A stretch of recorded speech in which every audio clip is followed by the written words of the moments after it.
Houve uma época em que apenas o cinema, a televisão e os livros entretinham as massas. Mas isso mudou. Quando você sente que tem o controle para manipular esse mundo virtual na sua frente, a sensação é muito boa. Mas os videogames se esforçam para alcançar algo que vai além do controle. Uma história perfeita. Eis a situação. Outro membro da equipe científica está desaparecido. Acho que todo game pode ficar melhor com uma boa história e bons personagens. Sonny? Mataram meu pai. Talvez exista uma chance de combinar a narrativa com o envolvimento e a interatividade. É isso que define os games. Mas ainda existe um elemento narrativo crucial: a emoção. Lord Venker! Cuidado! Um jogo de computador pode fazer chorar? Depois que se responde essa pergunta afirmativamente, acho que não há motivo para alguém deixar de jogar videogame.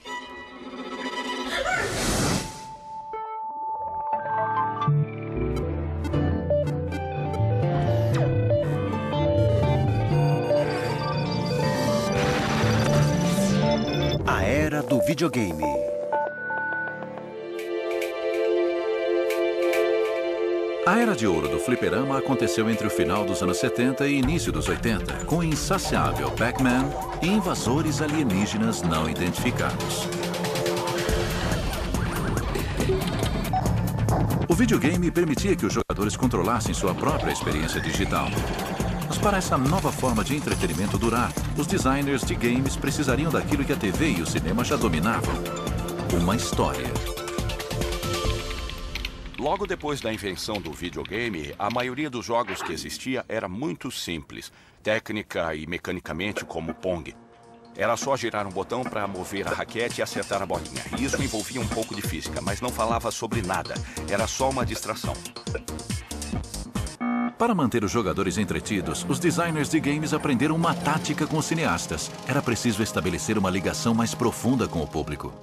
Para que os games pudessem passar de uma mera atividade recreativa como o Pong para um verdadeiro entretenimento comparável ao cinema e à literatura, por exemplo, era preciso que cruzassem uma fronteira e passassem a comover pessoas como as histórias nos comovem, provocando uma reação emocional.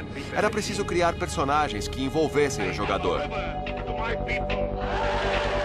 No final da década de 70, um marco do cinema levou os filmes de ação para um novo patamar, misturando ficção científica com história dramática e um Jedi como herói. A jornada de Luke Skywalker foi um grito de grandeza e a oportunidade de um homem provocar uma grande mudança. O tema era bem conhecido. George Lucas aprendeu com o texto clássico de Joseph Campbell, O Herói de Mil Faces.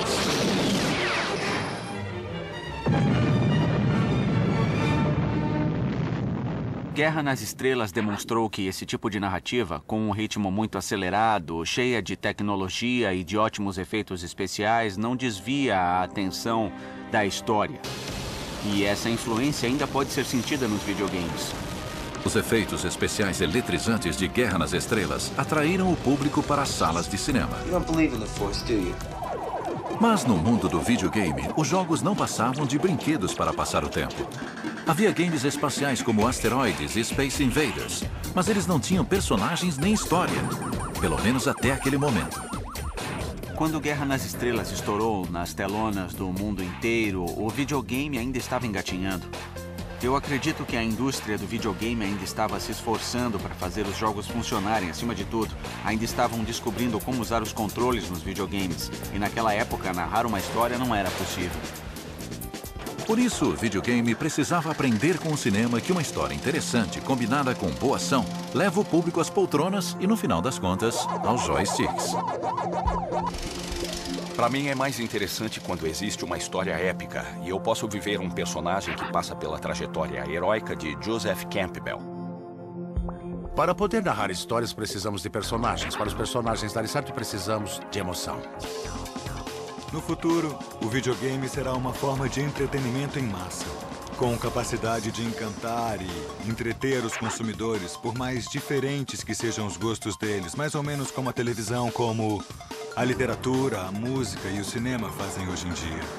não é diferente de nenhuma outra mídia criativa, na minha opinião. E os melhores artistas vão inventar uma maneira de fazer você chorar. Lord Venker! Cuidado! Mas para criar emoção nos videogames, os programadores primeiro precisam aprender a transformar pixels e encanadores em novos heróis dos jogos.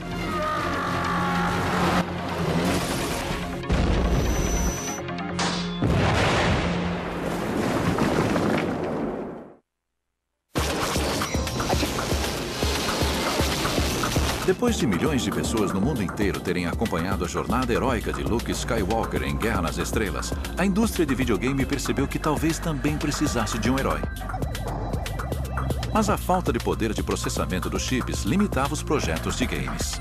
Se já era difícil desenvolver o visual de um personagem, imagine uma história. Foi preciso a imaginação de um artista e uma empresa estreante para transformar o videogame em algo mais que um brinquedo. Antes de a empresa japonesa Nintendo se aventurar no ramo de videogames, ela produzia de tudo, desde brinquedos de plástico até cartas de baralho. Na década de 70, esta empresa centenária sediada em Kyoto entrou no mercado de videogame distribuindo o Magnavox Odyssey no Japão. Porém, com o objetivo de fortalecer a companhia no mercado crescente dos fliperamas, o diretor-geral da Nintendo, Hiroshi Yamauchi, enviou seu genro Minoru Arakawa aos Estados Unidos para criar a Nintendo of America. E então o Arakawa disse, tudo bem, o Radarscope vai ser o nosso Space Invaders, vai ser o nosso Pac-Man, vai ser o nosso maior produto, e eu vou encomendar 3.000 unidades para a matriz japonesa. Antes de trazer os 3.000 fliperamas, a máquina de testes que foi implantada em um bar dos Estados Unidos chamado The Spot Tavern, em Seattle, começou a ganhar cada vez menos dinheiro. Ele pensou, essa não, vou ficar com 3.000 fliperamas do Radarscope encalhados, sem uso. O que eu faço? Com o estoque caro do produto que não deu certo, a Nintendo of America precisava de um jogo de sucesso que pudesse ser adaptado a partir dos fliperamas. Tudo o que eles precisavam fazer era repensar o jogo, para colocar nas máquinas originais e criar um fliperama totalmente novo. O que acabou acontecendo foi que o Yamauchi não tinha designers de games, porque eles estavam trabalhando em outros projetos. Ele se lembrou de um cara chamado Miyamoto e pediu para ele projetar um jogo inteiramente novo. Miyamoto havia sido contratado como artista por Yamauchi, que era amigo de seu pai, em 1977. Como não tinha formação de programador, Miyamoto estava mais interessado em contar historinhas em seus games. Muitas pessoas envolvidas no início do videogame eram tecnólogos. Foram técnicos que tiveram a chance de experimentar com computadores em vez de, por exemplo, autoramas. Mas o Miyamoto era um artista. Ele queria ser titereiro, queria trabalhar com algum tipo de arte. Shigeru Miyamoto teve a ideia de um game que era divertido de se jogar. Ele estava tentando recriar aquela sensação de encanto, de maravilha, de empolgação que ele tinha quando era criança, explorando o mundo. Ele também se inspirou no anime e no mangá. Por isso, seus personagens tinham características tipicamente japonesas. Os animes, quadrinhos e mangás japoneses eram muito diferentes do gosto norte-americano e europeu. O povo japonês cresceu em um ambiente em que muitos personagens infantis e encantadores eram vistos. E já se passaram 40 anos. O mangá e o anime influenciaram muito os japoneses. São um dos nossos componentes culturais mais fortes. Eu acho que o nosso desejo por esse tipo de entretenimento, como videogames e mangá, e a nossa tendência à imaturidade, de alguma forma estão embutidos dentro da gente. É um tipo de coisa que o nosso povo deseja naturalmente. Queremos crescer como crianças, ter alguém para cuidar de nós, e não queremos morrer. Acho que talvez esse seja o nosso maior desejo na vida. A procura por uma liberdade infantil e, de certa forma, inconsciente pode ser a razão que levou essa cultura a prosperar no Japão. Sem tecnologia avançada e sem experiência em programação, Miyamoto fez o impossível. Eu tive uma ideia para um personagem principal que não era poderoso, também não era bacana e nem bonitão como o Super-Homem. E como os personagens de videogame precisam caber em uma tela pequena, então o desenho precisava ser simples, ele precisava ser menos complicado. Miyamoto transformou um encanador corpulento chamado Jumpman em um superastro. Mais tarde, quando o jogo Donkey Kong foi lançado em 1981, o personagem de Miyamoto foi rebatizado de Mario. Pela primeira vez, o personagem parecia ter carne e osso. Era um videogame que não falava sobre a chegada de invasores que precisavam ser abatidos para defender o planeta da invasão. Mas, na verdade, falava sobre um personagem que tinha a tarefa urgente de salvar a namorada de um terrível gorila. Se você analisar a maioria dos games norte-americanos da década de 70, percebe que dificilmente havia um personagem central, havia um quadradinho, e você tinha que imaginar que aquele pontinho piscando era uma raquete de tênis, ou um homem, ou então um barco, um carro. A mídia era muito limitada, era difícil desenhar um personagem que fosse distinguível. Como o Mario tinha que ter um tamanho limitado, ele tinha um nariz bem grande, porque é fácil reconhecer um nariz grande no rosto de alguém. O Mario usava bigode porque não havia pixels suficientes para desenhar uma boca debaixo daquele nariz. Ele usava chapéu porque era difícil desenhar cabelo em um fliperama antigo como aquele. A roupa vermelha que o personagem usava foi um truque que os engenheiros da Nintendo ensinaram a ele. Se você quer que um personagem seja reconhecido na tela, desenhe roupas com cores chamativas. Ele precisou aprender várias coisas, mas ele trouxe consigo a imaginação de um artista e uma maneira de narrar histórias que só um artista teria. Isso foi uma coisa muito importante para a indústria, principalmente naquela época. Quando criamos o Mario, éramos uma equipe de apenas 3 pessoas. Éramos eu, o programador e o designer. A gente fez os desenhos dos personagens em folhas de papel quadriculado para ver como eles se moviam. Quando o Mario corria e se virava de repente, a gente ouvia um som de escorregão, como se ele estivesse brecando. Miyamoto também transformou uma meia dúzia de bips computadorizados em uma trilha sonora inconfundível, que tornava o Donkey Kong um jogo animado e divertido. A Nintendo conseguiu seu primeiro sucesso. Logo, Mario se tornaria mais famoso do que o Mickey. Miyamoto transformou pixels animados em Mario, um herói comum. Ele não apenas salvou a princesa, mas também ajudou a salvar o negócio do videogame doméstico. It's a whole new playing field for the nation's Nintendo-holics. Era consenso nos Estados Unidos que o videogame doméstico havia morrido, que a febre do console já havia acabado. As empresas acreditavam que o futuro estava nos microcomputadores. A Atari estava convencida. A empresa tirou os consoles 2600 e 7800 do mercado e passou a dedicar todos os seus recursos na fabricação dos PCs. Já que os consoles de videogame como o Atari 2600 estavam fora do mercado, a tendência era projetar games para o ramo emergente dos microcomputadores. No entanto, a indústria não estava morrendo. Os games só precisavam melhorar. A Nintendo procurou ressuscitar o produto sob a forma de brinquedo. O público-alvo eram as crianças e a família delas. A Nintendo criou seu próprio console de videogame para uso doméstico e o lançou no Japão com o nome de Famicom. O Nintendo originalmente foi chamado de Famicom, significava para família. Quando estava para ser comercializado nos Estados Unidos, perceberam que não podiam chamar de Famicom, porque as famílias não jogavam juntas. Eles mudaram o nome para Nintendo Entertainment System porque descobriram que a palavra família tinha uma conotação negativa quando era associada ao entretenimento nos Estados Unidos. Foi uma batalha árdua, mas depois de muita persuasão, os lojistas que haviam sofrido com a crise do videogame apostaram no Nintendo e levaram o console às prateleiras em 1985. What we've done in the last 3.5 years is to single-handedly recreate a dead industry. A Nintendo colocou o novo game de Miyamoto, Super Mario Bros., no pacote do Nintendo Entertainment System. A combinação foi um grande sucesso. O jogo Super Mario Bros. Resgatou o personagem do Donkey Kong, que ganhou um irmão e um objetivo real. Você começava do lado esquerdo de uma fase e sabia que o final da fase estaria no lado direito da tela e assim ia jogando sempre adiante.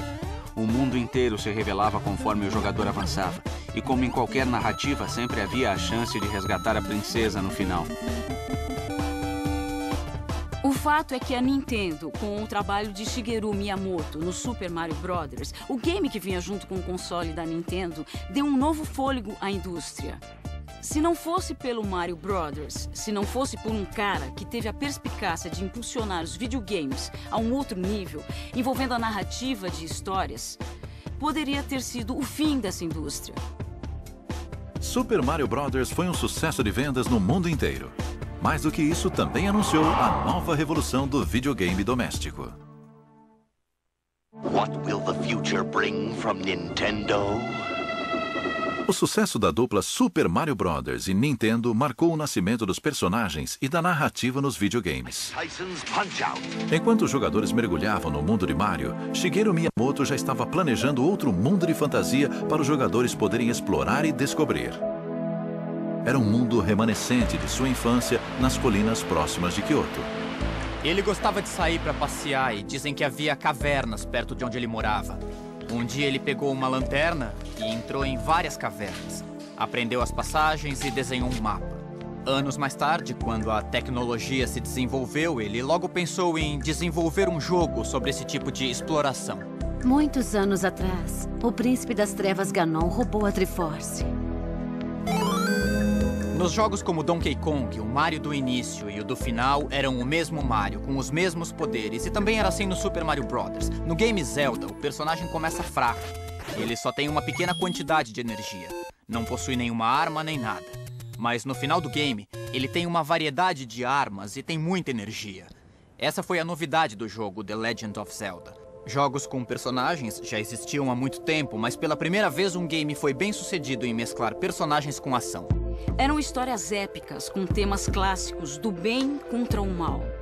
O protagonista precisava resgatar alguém.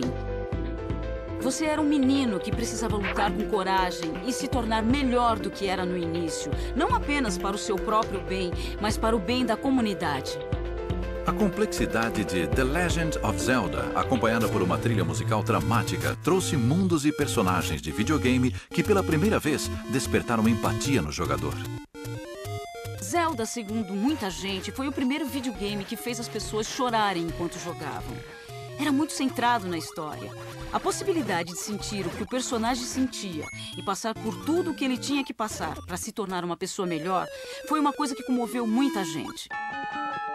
The Legend of Zelda foi lançado em 1987 e tornou-se muito popular na Europa, no Japão e na América do Norte. Seguir um personagem que passava de fases e ganhava poderes ao encontrar tesouros escondidos foi muito significativo para uma geração que tinha um enfoque cada vez mais individualista. Os anos 80 foram, sem dúvida, a época em que foram abandonadas todas as ilusões de fazer uma revolução contra o sistema. E os hippies da contracultura haviam se tornado parte do sistema e aceitaram os brinquedos do sistema de peito aberto. Ganhar dinheiro era um objetivo frequente nos games. Com o enfraquecimento da Guerra Fria na segunda metade da década de 80, as tensões entre as superpotências começaram a diminuir. Na era de Reagan e Thatcher, o imposto de renda caiu e a década explodiu em consumismo. O próprio videogame era um brinquedo cobiçado. O que aconteceu foi que, na década de 80, um jovem adulto não via problema algum em gastar muito dinheiro com um console de videogame ou com um computador que servisse para jogar. Isso teria sido impensável para gerações mais antigas. O meu pai, que era contador, não teria comprado um computador para jogar. Ele teria comprado um computador para fazer planilhas. Today, IBM made it official after months of hints and leaks to the press. The Goliath of computers is coming out with its first home computer. It's called the PC Junior, unofficially the Peanut. Jogos de computador eram pouco conhecidos, porque a maioria das pessoas ainda não tinha computador. Na época, pouquíssima gente tinha computador e a maioria dos computadores estava nos escritórios. Eram mainframes enormes da IBM e os jogos eram baseados em textos. A ideia de colocar imagens não era apenas inovadora, mas também era um desafio. Em sua casa no sul da Califórnia, Roberta e Ken Williams fundaram a Sierra Online. Apesar da limitação tecnológica, eles trouxeram grafismos e histórias para os primeiros jogos de computador. Quando nós fundamos a Sierra, a indústria ainda estava engatinhando. Começavam a surgir os primeiros microcomputadores. A Radio Shack tinha acabado de lançar o TRS-80. A Apple estava começando e não era nada fácil. As máquinas eram muito fraquinhas. Hoje em dia, os joysticks têm mais poder computacional do que os primeiros computadores. Em 1980, Roberta e Ken criaram o jogo Mystery House. Ele não tinha som, nem cor, nem animação, mas era dotado de uma característica que nenhum outro jogo de computador tinha na época: gráficos. Embalado num simples pacote plástico, o jogo foi vendido nas lojas de software da região. Para surpresa de Ken, o game se tornou um sucesso e vendeu mais de 10 mil cópias. Foi um fenômeno recorde para a época, considerando a quantidade limitada de microcomputadores no mercado. Mystery House vendeu praticamente na proporção de um game por computador. Por algum motivo, as pessoas que jogavam no computador tinham uma mentalidade diferente das pessoas que compravam consoles de videogame. Elas eram mais pacientes, por isso, a ideia de um jogo que fosse desafiante e que apresentasse uma série de quebra-cabeças demorados para se resolver não era nem um pouco esquisita para eles. Apesar da crise dos consoles domésticos em 1983, Ken e Roberta conquistaram seu espaço no mercado incipiente dos PCs. A aventura gráfica seguinte foi King's Quest. Quando ainda não se conhecia a placa de som e o mouse, o game apresentava mundos tridimensionais jamais vistos, sons e personagens que eram controlados pelo jogador. Hoje é engraçado olhar para os primeiros jogos porque eles eram serrilhados. Era preciso levar todas as limitações em conta e colocar os pontilhados nos lugares certos. O resultado, se você se afastasse um pouco para olhar o monitor, era um colorido razoável que surpreendia as pessoas. Se todo mundo tolerava aqueles gráficos ruins e aqueles sons ruins, isso mostrava que havia uma indústria em potencial que estava esperando para nascer. No começo, a maioria dos jogos que envolviam heróis era focada na ação. Com alguns jogos, como King's Quest, a ação desapareceu completamente e deu lugar à investigação e ao raciocínio para resolver as charadas. Também era uma situação na qual você não controlava o personagem diretamente. Você era uma espécie de observador e o personagem obedecia às suas ordens, mas você não ficava completamente conectado a ele. Além de a história ser mais complicada, o jogo tinha um ritmo mais lento, então você podia pensar mais e parar para ler os textos. E os quebra-cabeças também eram mais difíceis. Apesar dos jogos de Miyamoto para consoles terem sido muito diferentes dos jogos dos Williams para computadores, sua capacidade de combinar técnicas tradicionais de narrativa com a nova tecnologia era muito parecida. Eles levaram os jogos e os jogadores para onde jamais haviam sonhado. Mas os novos tempos trouxeram uma nova geração de jogadores com diferentes exigências. Isto levaria a narrativa e a tecnologia um passo adiante. Artistas como Shigeru Miyamoto e Roberta Williams trouxeram vida aos games com seus enredos, personagens e cenários elaborados.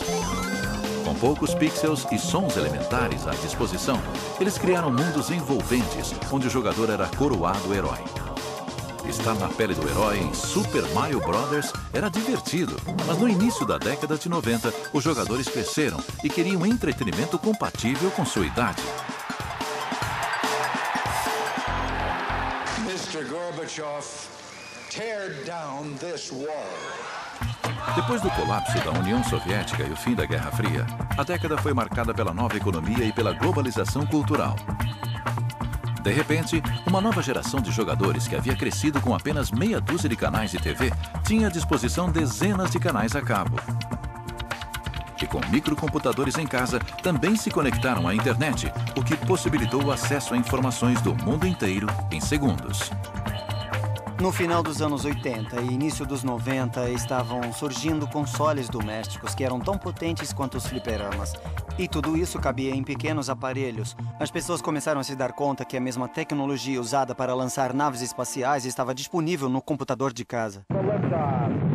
Para muitos, era o fim da trajetória do herói.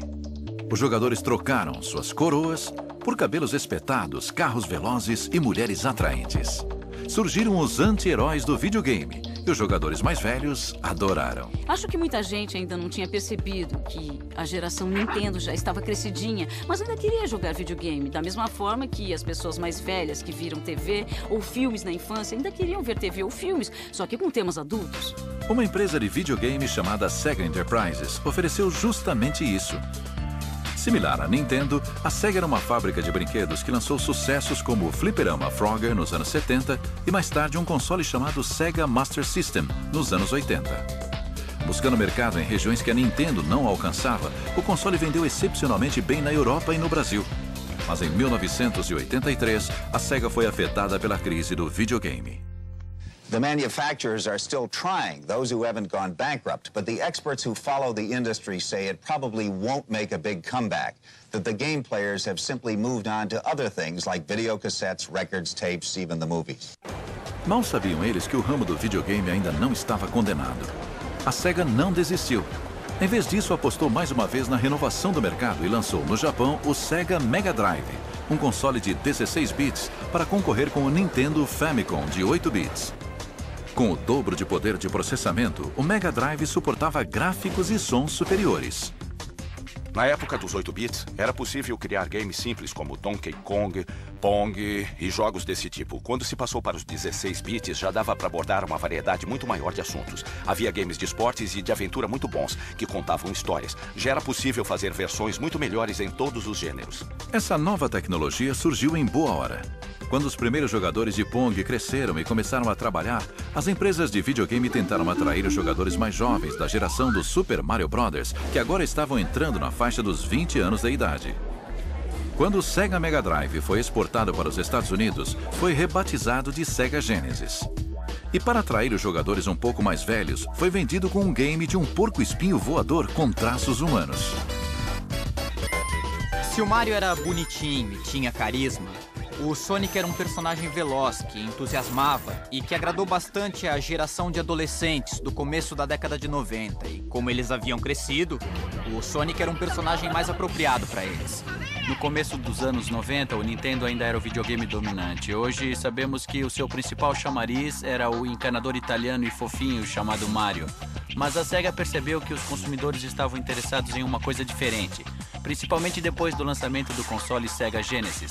O poder de processamento era maior e os personagens, em vez de pularem de cogumelo em cogumelo e continuarem a saltar até mudar a tela, podiam correr em velocidades maiores. O Sonic falava de mobilidade e de velocidade. Eu acho que o cabelo espetado do personagem ou os pelos ásperos do porco-espinho reforçavam essa sensação. A Sega estava tentando criar um personagem irreverente que se aproximasse do caráter rebelde que os meninos adolescentes tinham. O Sonic era o personagem perfeito. Ele é um anti-herói, já que ele não encarna qualidades muito heróicas. Ele tem um quê de egoísmo, mas é isso que o deixa tão divertido. Em alguns casos, os personagens menos nobres eram os mais engraçados e, portanto, os mais divertidos de se jogar. Mas antes que o Sonic invadisse as telinhas, houve outro anti-herói que conquistou os corações de milhares de fãs adultos dos games de aventura. Larry Laffer era o nome do personagem de uma série chamada Leisure Suit Larry. Ele era um sujeito meio careca e desajeitado, com um traje inconfundível, um malandro de meia-idade carismático que tentava seduzir mulheres bonitas. A minha ideia era criar um anti-herói. Um cara que fosse constantemente humilhado, insultado ou passado para trás. Mas se você jogasse bastante, com uma certa insistência, no final ele teria um breve momento de felicidade. Leisure Suit Larry, na época do lançamento, foi o primeiro jogo de computador com conteúdo picante. Larry foi um dos 10 jogos de maior sucesso em 1988 e provou que os games não eram mais coisa de criança. O sexo vende e sempre vendeu. Isso não é novidade para ninguém. Obviamente, ele tinha um apelo que era incomparável no mercado de games daquela época. Outra característica única de Leisure Suit Larry era a ambientação do jogo em cenários conhecidos com personagens realistas. Em vez de explorar reinos de fantasia como nos outros games de aventura, Larry levava o jogador para cassinos e bares de gente grande. Quem jogava passava por uma experiência bem mais adulta.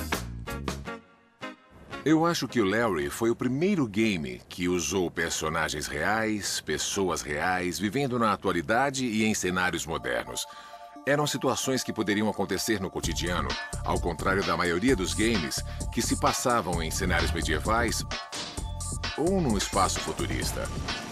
Eu não tinha percebido isso na época, nem planejei nada. Eu só sabia que não queria concorrer com esse ou aquele videogame e que existia uma lacuna bem no meio que me pareceu uma brecha perfeita. Fiquei contente em perceber que a ideia se desenvolveu ao longo dos anos como uma das tendências nos games. Acho que cada vez mais games mostram pessoas reais em cenários realistas e com ações realistas. Para sustentar esse mundo mais realista e explícito dos games, as empresas precisaram desenvolver novas tecnologias. Apesar de a Nintendo ter se associado à gigante Sony para desenvolver a tecnologia de CD-ROM no início dos anos 90, desavenças contratuais destruíram a parceria. Em vez de trabalhar com outra empresa de videogame, a Sony decidiu continuar sua pesquisa e acabou desenvolvendo o seu próprio console, o Sony PlayStation. A Sony lançou o PlayStation 1 porque se deu conta de que havia uma geração de jovens entre 18 e 21 anos, ou ainda mais, que ainda queria jogar videogame. Essa geração cresceu jogando videogame e queria continuar jogando. E apesar disso, o que a Nintendo estava fazendo e o que a Sega estava fazendo ainda parecia coisa de criança. Então a Sony penetrou nesse nicho de mercado, lançando um console com uma aparência um pouco mais sofisticada. Ele rodava CDs, o que na época era uma vantagem tecnológica, porque as pessoas sentiam que estavam comprando um equipamento de alta fidelidade. Não era mais um simples brinquedinho de criança.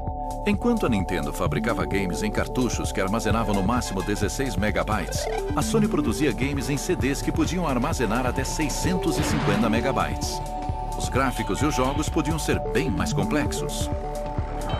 O áudio tinha qualidade de CD. Muito bem, Crash. Eu sabia que podia confiar em você. O vídeo tinha suporte para computação gráfica e toda uma gama de possibilidades com mais espaço na mídia de armazenamento, e isso aumentava as possibilidades do game. A Sony teve o mérito de transformar o videogame em um jogo muito mais envolvente. Em vez de aventuras de crianças, apareceram obras-primas épicas como Final Fantasy VII, que falava de morte e traição, e de questões que pareciam muito mais maduras. Com isso, muitas pessoas se sentiram atraídas pelo produto e passaram a querer jogar videogame, porque ele tocava em aspectos que eram relevantes em suas vidas. O PlayStation alcançou em 10 anos o mesmo nível de penetração que o telefone levou 30 anos para alcançar. Foi um sinal de que as pessoas estavam preparadas para assimilar esse tipo de produto nas suas vidas. E também marcou uma época onde mais entretenimento adulto estava sendo produzido. De 1994 a 97, cerca de 16 milhões de unidades de PlayStation conquistaram seu lugar ao lado de aparelhos de som e videocassetes no mundo inteiro. Na época em que o PlayStation surgiu, os consoles estavam migrando para um mundo com ambientação tridimensional. Nos games, por exemplo, Tomb Raider com Lara Croft mostrava ambientes complexos que podiam ser explorados. Esse foi o grande marco do PlayStation e, na época, deixou muita gente empolgada. Outro game do PlayStation que empolgou muita gente foi o Grand Theft Auto 3, conhecido como GTA 3. Nele, o herói não salva a princesa. Em vez disso, tenta salvar a si mesmo, ainda que isso signifique desobedecer à lei.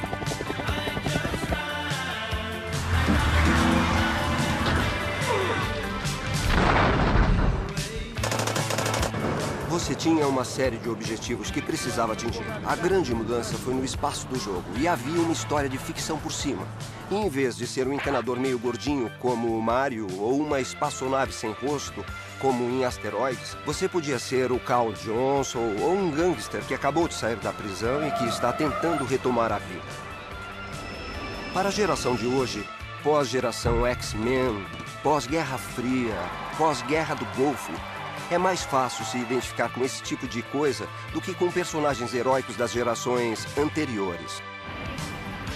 Estamos falando de consumidores acostumados com tecnologia e multitarefas que querem interação e experiências personalizadas. Eles escolhem o que assistem e o que ouvem de acordo com o seu próprio gosto, e é isso que os games possibilitam. Nos games GTA, os jogadores escolhem ser os criminosos, como na vida real.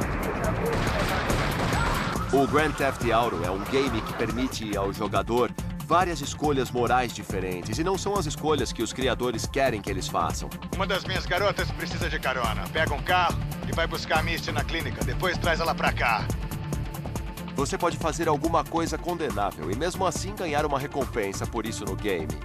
Da mesma forma que na vida real, alguém pode roubar a sua casa, o que é condenável, e mesmo assim ganhar dinheiro com os bens que roubou, o que é bom aos olhos do ladrão. Essa é a vida real. Existem alguns games que apresentam essas mesmas situações para as pessoas. Tem gente que pensa, nossa, que horror. Eles permitem que você faça no game as mesmas escolhas que pode fazer na vida real. Você entra no mundo do game e pode jogar com todas as cartas. Você pode tentar coisas diferentes, pensar, e se eu jogar o carro da ponte? Ah, o carro explode, então vou tentar dirigir mais depressa. Você pode tentar um monte de coisas legais que não tentaria na vida real. Pelo menos, eu espero que não tente. Quando o PlayStation 2 foi lançado, a terceira edição da série Grand Theft Auto inesperadamente se tornou o maior sucesso de 2001. Pular atrás de moedas estava em baixa. Agredir transeuntes inocentes estava em alta. Grand Theft Auto 3 e suas sequências consolidaram a tendência do estilo hollywoodiano nos games. São games que falam sobre a vida no crime, como no filme Os Bons Companheiros ou no seriado A Família Soprano, e tinham elencos impressionantes. Mas o fabricante, a Rockstar, não fez muito alarde. Eles não queriam tirar vantagem, só queriam um elenco excepcional com atores como Samuel L. Jackson. Deixa comigo, Hernandes. Aí, essa grana é minha, é meu dinheiro, cara. É dinheiro de drogas, cara. Todos esses ótimos atores eram as vozes dos personagens do videogame. E era muito cinematográfico. Contava a história de um personagem que começava como matador de aluguel e depois subia na vida. Passava a ser respeitado pelos comparsas e começava a enfrentar os outros chefões do crime. Então tinha uma apresentação cinematográfica digna de Hollywood, mas ao mesmo tempo era puro videogame. A série GTA, criada pela Rockstar Games, inaugurou uma tendência que se baseava em bons enredos, atuações de astros de Hollywood e até mesmo em trilhas sonoras.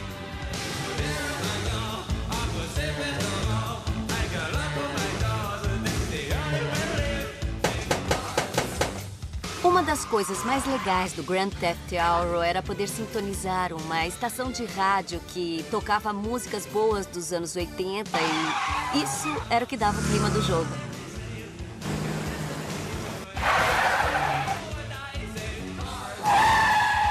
A Rockstar gostava muito de usar música pop. As narrações também eram muito boas e os diálogos curtos e grossos funcionavam bem. Eles não ficaram presos ao estilo Final Fantasy, com cenas mais longas e lentas. As cenas eram curtas e rápidas. E também havia outros recursos, além das imagens, para dar vida a esse mundo. Acho que isso mostra que o videogame é uma cultura que está cada vez mais em voga e muitos outros tipos de mídia estão interessados em aproveitar um pouco da paixão que os jogadores sentem. Também querem lucrar com isso.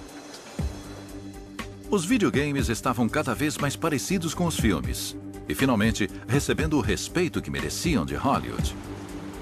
Hoje, os games de ação e aventura têm cenários incrivelmente sofisticados e passaram de 2D para 3D e HD em apenas uma década. E foi assim que o videogame passou a fazer parte de Hollywood, considerando as experiências que proporcionam. Os estúdios de cinema de Hollywood estão muito interessados em participar da indústria do videogame. E o impacto é muito grande no mundo do entretenimento. Nosso foco é proporcionar de 20 a 40 horas de interação para homens de 25 anos que não assistem mais televisão. Eles jogam televisão. Essa sensação de participação e heroísmo que você tem quando vence no videogame é muito mais forte do que ver um personagem de cinema sendo heróico ou vitorioso. Até recentemente, a indústria do videogame comprava os direitos dos filmes e, às vezes, desembolsava muito dinheiro para fazer a versão em videogame de um determinado filme na época do lançamento ou talvez 3 ou 4 meses depois. Hoje em dia, Hollywood reconhece que esse consumidor não vai mais às salas de cinema. Fica em casa, onde tem uma TV de alta definição e se conecta a milhões de pessoas com o console Xbox Live. Acho que hoje os papéis se inverteram. Os videogames deixaram de ser alternativos. Agora tem histórias profundas, personagens complexos e gráficos realistas. Mas ao contrário de Hollywood, o visual arrojado dos videogames tem um limite. No início do século XXI, jogar com um personagem gordinho e de bigode já era coisa do passado. Novos consoles como o Sony PlayStation revolucionaram a indústria. O poder computacional dos consoles modernos, seja o PlayStation ou o Xbox, é muitos megas superior aos primeiros videogames, como o fliperama Pong. É a mesma coisa que comparar a tecnologia moderna dos arranha-céus com monumentos de pedra. Eu me lembro de ter jogado um game chamado Tecmo Bowl sobre futebol americano. Era um jogo muito envolvente, mas não era tão sofisticado do ponto de vista do visual e da sensação. E não parecia um jogo real da Liga de Futebol Americano. Com os games de hoje em dia, principalmente o Madden Football da Electronic Arts, se você passar pela sala sem prestar atenção, pode até pensar que é um jogo de verdade passando na TV. Que jogada sensacional! Os gráficos detalhados e de alta fidelidade transformaram o jogador de videogame em ídolo do esporte. Não importa qual seja o seu talento físico, ele é capaz de dominar qualquer esporte virtualmente. Os novos games de esportes dão ao jogador uma sensação de poder, como se fossem heróis. Porque, de repente, você tem o rosto dos jogadores e os seus nomes. O jogo é muito realista e a escalação está toda ali. O jogador consegue movimentar os atletas como se fossem soldadinhos de brinquedo num campo de batalha. E essa é uma experiência inebriante. Vamos acompanhar o lance de perto. A Electronic Arts tem um slogan para os games esportivos. Se está no esporte, está no game. A origem dessa frase está na minha paixão pela autenticidade. Para que os personagens do videogame se movam como atletas de verdade, os desenvolvedores utilizaram a captura de movimento, um método tecnológico apropriado de Hollywood. A captura de movimento é um processo no qual você coloca marcadores em uma pessoa para depois capturar os dados do movimento.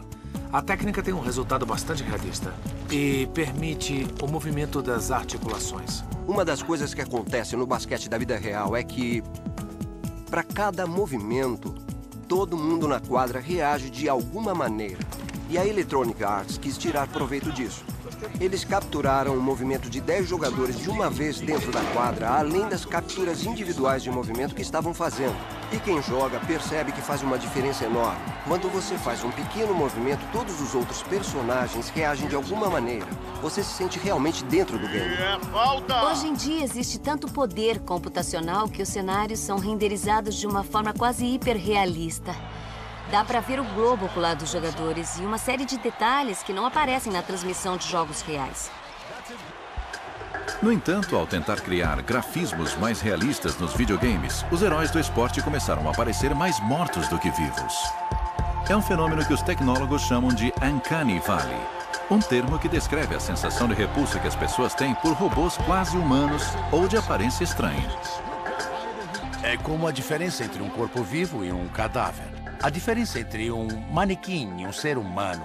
Quanto mais humano o gráfico parece, mais acentuada é essa diferença. Então podemos dizer que parece de plástico, parece mecânico, que não é real.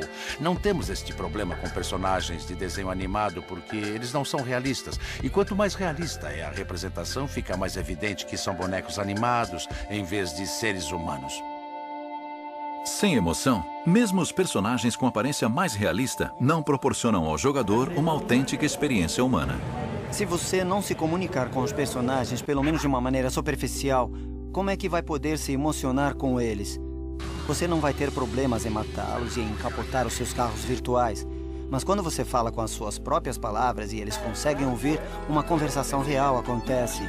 E assim, você pode se sentir mais comovido a ponto de chorar enquanto interage com eles. O modelo de perfeição de um game é a sua capacidade de fazer chorar. Mas tem gente que diz que só chora quando o game não funciona direito. Outros afirmam que já estão acostumados a chorar com videogames. Então o choro se tornou uma maneira simbólica de viver a experiência humana. Isso amplia o espectro do que um game é capaz de fazer, dos mundos que ele é capaz de trazer para dentro das nossas casas. No começo era difícil representar seres humanos, por isso os games mostravam alienígenas. Mas quando descobrimos como mostrar gente na telinha, começaram a aparecer mais games sobre seres humanos. Hoje em dia, o tipo de emoção que se busca envolve personagens de carne e osso parecidos com seres humanos reais. Esse é o próximo desafio da indústria. Até lá, talvez o fenômeno não precise necessariamente acontecer na tela. pode acontecer na imaginação do jogador. Era o que acontecia nos primeiros grafismos de baixa resolução ou nos games de aventuras em texto. Se os jogos são capazes ou não de fazer chorar, o videogame continua sendo uma mídia poderosa. Afinal, de que outra forma uma pessoa pode se tornar herói com o apertar de um botão?